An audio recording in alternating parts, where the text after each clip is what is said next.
marching with picket signs. My kids were right there with us. So that's how they learn the issues, by doing it.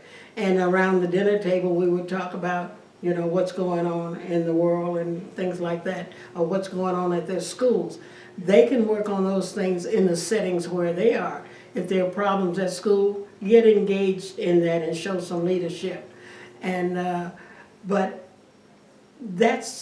it has to be appropriate to their age and the way they look at the world on their own. But they must do something. Must do something. What are your hopes for the youth in the Empire? How would you like to see them progress? What do you hope our future is? Well, I hope their parents will lead and guide them. And where the parents are deficient in doing that, I hope that the National Council of Negro Women can step in there in what they call in loco parentis.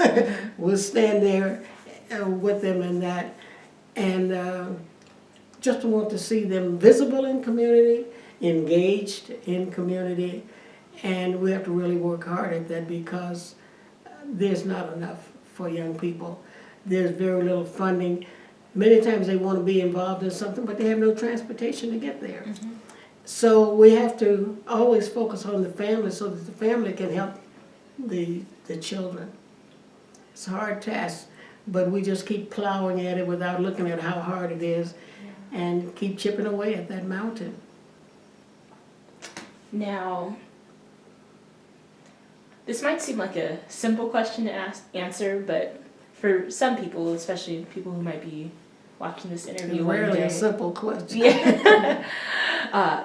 It's kind of hard to begin the steps to becoming a part of any sort of organization. So how does one become a member of the National Council of Negro Women? Well, hopefully we're out there visible enough so they can just come up and say, I like that organization. And we go to all kinds of community meetings and where people are, like the Mayor's Status of Women Conference. We were there with a table to recruit people. We go into the low-income communities and community centers to find women, especially low-income women, because middle-class women are going to find things.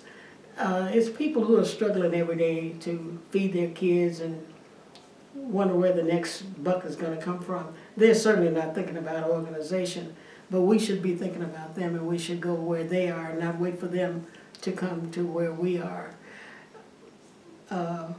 Food centers, food banks where people go to get food, places like that. Mm-hmm. We should be there talking to people and telling them we need you. What do they bring to an organization? They bring the experience of struggling every day, somewhat successfully. They're surviving.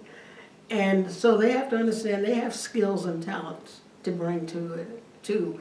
We're not just doing something for you, but it's reciprocal. What is the legacy that you hope to leave with the National Council of Negro Women? Having lived out the legacy of Mrs. Bethune, I leave you love, I leave you faith, I leave you hope in our future, I leave you respect for the use of power. I don't remember them all, but the last one, I leave you a responsibility to our young people. If I can live that out, that's legacy enough. Well, thank you. Is there any final parting words that you would like to say? No, thank you, and I think it's wonderful what Amina is doing for this community with these archives. Well, I'm sure she thinks it's wonderful what you've done for the community. Thank you very much. Okay. Let me go ahead and end this interview. So thank you, Lois Carson, so much for this interview.